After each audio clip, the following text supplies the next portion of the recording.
C'était une fois quelqu'un que personne ne voyait tant on l'avait déjà vu. C'était un homme invisible.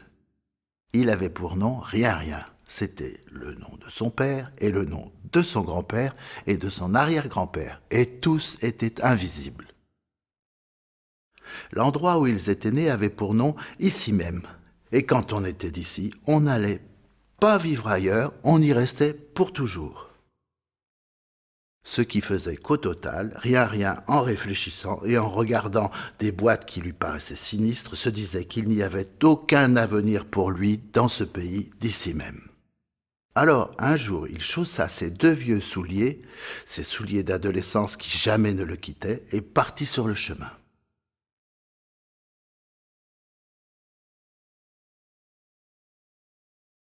Dans le pays d'ici même, dans le pays de Rien, c'étaient des chemins partout, mais ils tournaient tous en rond. Il prit le grand chemin sombre, celui de l'enfoncement, qui ne peut mener qu'au fond. Trouva le chien, le suivit le chemin du chien. Puis s'engagea sur le chemin des lisières, celui où l'on doit choisir entre forêt ou lumière, entre j'y vais pas, entre c'est loin, je reviens, non, je ne reviendrai pas, j'irai quand même, et tant pis si je ne trouve pas mieux. Le long chemin des lisières conduisait vers les grands champs. Il connaissait ce chemin. Il conduisait à la peine, au labourage, au semail, au sarclage dans le froid, aux moissons sous le soleil, au long glanage d'automne pour ceux qui manquaient de tout. Il les avait arpentés, ces champs fermés par les bois, par les arbres, la forêt. Il y avait ruminé des idées de s'évader, des idées de tout laisser plutôt que toujours aller et venir d'un bout à l'autre du champ.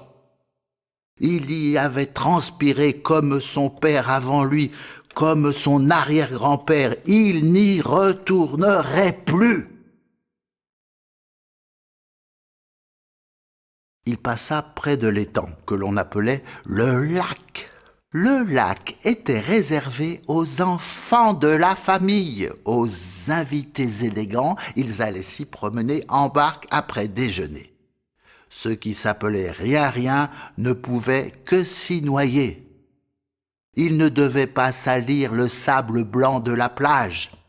Rien y marcha quand même avec ses vilains souliers. Le sable y glissa dedans et ça lui fit mal aux pieds. Il continua de marcher, ça lui faisait mal aux pieds. La chasse, c'était pareil dans ce pays d'ici même. Quand on était un Rien, la chasse était interdite. C'était pour les invités. On n'avait que le devoir de ramasser le gibier. Il marcha encore, on ne le chasserait plus. Pour le bois, c'était pas mieux. Abattre les arbres, oui, mais pas se mettre dessous. Si c'est sur vous que ça tombe mal, et c'est tout. On ne l'y trouverait plus. Il se remit à marcher, mais il avait mal aux pieds. Quand on était un Rien, le droit qu'on avait le plus, c'était celui de subir et puis d'avoir mal aux pieds. Heureusement qu'on était invisible à tous ces gens. Ça aidait à se cacher, à taire ses sentiments. Il passa près de l'église, sa vieille église d'enfance. Elle était abandonnée comme lui. Un coup de feu éclata. Il crut qu'on tirait sur lui. Non, ce n'était pas sur lui pour cette fois. Sans même s'en rendre compte, il pénétra dans le parc. C'était l'endroit interdit. Les Rien ne devaient pas s'y montrer, s'y présenter. Toujours partout, ils devaient demeurer des invisibles, excepté pour travailler. Et là, il fallait venir et vite se dépêcher pour ne pas trop déranger. Rien marchait lentement à travers les plantations d'arbres et d'arbustes épars.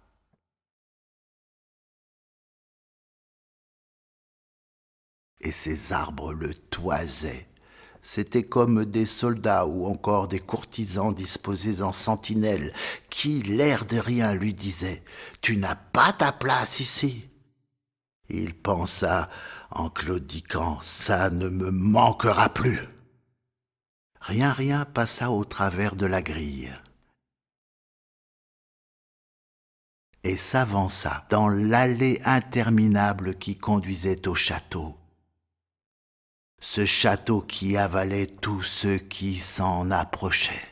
Voilà, c'était le château, avec son cèdre à côté comme un grand oiseau terrible tout prêt à vous emporter ou à vous ensevelir, son labyrinthe d'allées. Mais tout y était muet. Aucun chien, aucun humain ne venait pour le chasser. Rien comprit tout à coup qu'un événement étrange avait chassé tous les gens qui habitaient le château. Ce n'étaient que des statues, des bassins et des jets d'eau. Des buis taillés, des parterres, une terrasse à balustres, des escaliers, des massifs, des pots à feu décorés, un cloître et sa colonnade. Ce n'était plus que des ombres, des rien pareils à lui. C'est alors qu'il s'occupa de ses souliers ensablés et qu'il les désensabla. Mais les ayant rechaussés, et dans sa distraction, il s'en revint en arrière au lieu d'aller de l'avant. Mais c'était sans importance car tout était différent. Les arbres et les arbustes applaudissaient son passage, comme font les supporters encourageant l'arrivée d'un coureur du Tour de France devant les Champs-Élysées. Ils lui disaient « Tu y es, encore un petit effort, tu auras le maillot jaune, le vert, le maillot à pois, les filles vont t'embrasser et les autres t'envier. » Et lui pensait « Ils sont bien les arbres de cet endroit. Ils sont gais, ils sont joyeux, ils sont contents de me voir, ils me souhaitent bienvenue, on dirait qu'ils m'attendaient, qu'ils savaient que je viendrais. C'est bien mieux d'être attendu.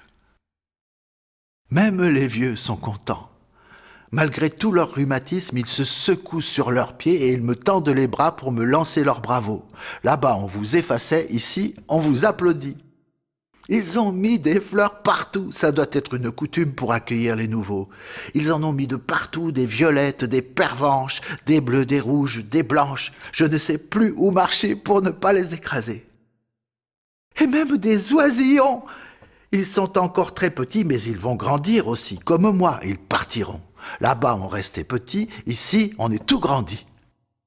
Il arriva près du lac. Un cygne approcha de lui et il pensa « C'est étrange, eux aussi ils ont un lac. On dirait qu'il est pareil à celui que j'ai quitté. Mais ici on vous accueille et dans l'autre on vous noyait.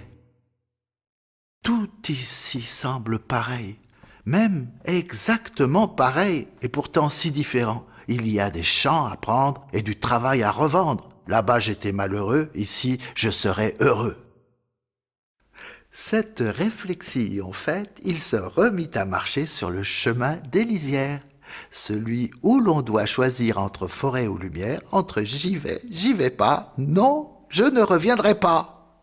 Et cheminant se disait, c'est drôle ce chemin-là, il a l'air de me conduire vers un lieu que je connais, mais un lieu en même temps que je n'ai jamais connu.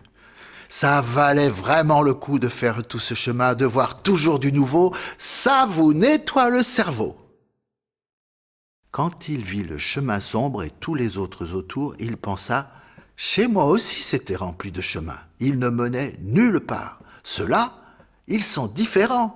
C'est plein de clarté derrière. On sait où on doit aller. » Il vit les boîtes et se dit « Oh, que c'est joli ces boîtes.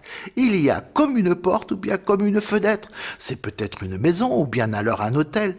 Si lorsque j'étais enfant j'y étais rentré dedans, je serais devenu grand. »